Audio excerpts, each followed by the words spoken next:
अस्सलाम वालेकुम my YouTube family, कैसे हैं आप सब लोग। उम्मीद करती हूँ सब अपने घरों में खुशबाश होंगे। अल्लाह ताला से दुआ है अल्लाह ताला आप सबको अपने घरों में खुश रखें, आबाद रखें, आमीन या रब्बुल आलमीन। आज मैं घर का मक्खन बना रही हूँ बलाई से। ये मैंने तकरीबन 8 दिन जो है ना वो 8 दिन की बलाई है। दूध गर्म करके मैं ऊपर से उतार के इसे एक अलहदा बर्तन में रख देती थी और इसके बाद जो है वो 8 दिन इकट्ठी की है। 3 किलो दूध के ऊपर से ना तकरीबन 1 किलो तो मैं बचा लेती थी। 2 किलो दूध जो है उसे मैं बॉयल करती थी और उसके ऊपर जो बलाई आती थी, ये भैंस का खालिस दूध है घर का। तो जो घर का दूध होता है ना उसमें से बलाई बहुत अच्छी निकलती है। तो पहले भी मैंने मक्खन बनाया था, कल ही ख़त्म हुआ है। तो आज भी सुबह मेरा बेटा कह रहा था मामा आज नाश्ता करने का बिल्कुल भी मज़ा नहीं आया। तो फिर रात को जो बलाई बनी थी तो वो मैंने सोचा उसे जाग लगा देती हूँ। उसे मैंने दही लगा के रख दिया था। तो अब ये मैं मक्खन बना रही हूँ। तो इसमें ना मैंने जो जग में मैंने डाली है ना बलाई, आधी डाली है। 2 शिफ्टों में मैंने इसे बनाया है। तो इसमें मैंने ठंडा बर्फ़ वाला पानी नहीं डाला क्योंकि फिर वो ग्राइंडर पे बहुत टाइम लग जाता है। तो ये थोड़ा पतला पतला सा बनता है ना, सॉरी पतला नहीं, थोड़ा नरम, बहुत बहुत नरम सा। तो मैंने इसमें थोड़े बर्फ़ के क्यूब्स डाले हैं, थोड़ा हार्ड हो जाए तो फिर इसमें से लस्सी जो है ना हार्ड हो जाए ना, बर्फ़ वाला ठंडा ठंडा, तो फिर उसमें लस्सी बहुत आसानी से ना अलहदा हो जाती है। तो ये एक बड़े बर्तन में मैं डालती जा रही हूँ निकाल के और इसमें मैंने बर्फ़ के क्यूब डाले हुए हैं ताकि ये जो है ना थोड़ा हार्ड हो जाए और इसमें से लस्सी अलहदा हो जाए। तो आपको नज़र आ रही होगी कि लस्सी जो है ना वो इंस्टेंटली अलहदा हो रही है और जो मक्खन है ना वो हार्ड सा पेड़ा मैं बना लूँगी। और ये 2 शिफ्टों में, एक मैंने निकाल दी है, अब दूसरी बार मैंने ये बाकी जो बचा था वो इसमें मैंने डाला है। तो ये बहुत ही आसान तरीका है। वैसे तो खालिस मक्खन तो मिलता ही नहीं है।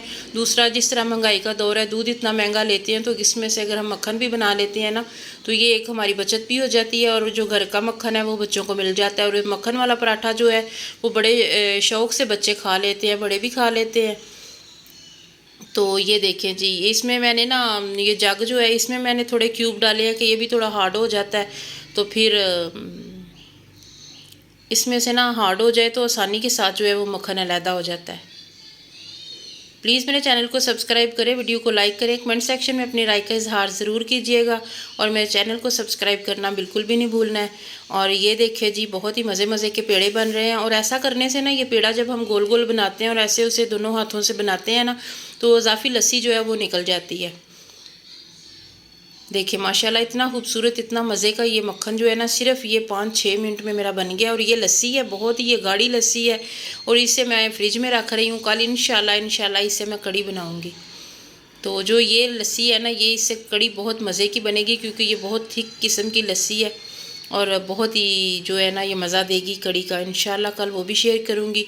तो ये आज मैं मक्खन बनाया है, तो बहुत ही मज़े का और बहुत जल्दी जल्दी सा मक्खन बन गया। आइंदा साग का मौसम आ रहा है तो मक्खन तो बनेगा ना, वीकली बना करेगा। तो ये देखिए, अब यहाँ से मैं निकाल के इसकी जो लस्सी है ना वो नीचे रह जाएगी और बाकी मैं एक डब्बे में डाल के रख रही हूँ। तो इससे तकरीबन ये जो है ना 8 दिन हमारे जो आसानी के साथ जो है ना वो निकल जाएंगे।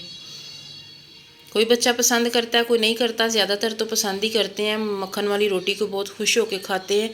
तो उम्मीद करती हूँ आपको मेरी आज की वीडियो पसंद आई होगी। फिर मिलेंगे इंशाल्लाह, तब तक के लिए अल्लाह हाफिज़। दुआओं में याद रखिएगा और मेरे चैनल को सब्सक्राइब करना बिल्कुल भी नहीं भूलना। ये देखिए जी, बहुत ही अच्छा मक्खन बना है। फिर मिलेंगे इंशाल्लाह। गुड बाय, अल्लाह हाफिज़।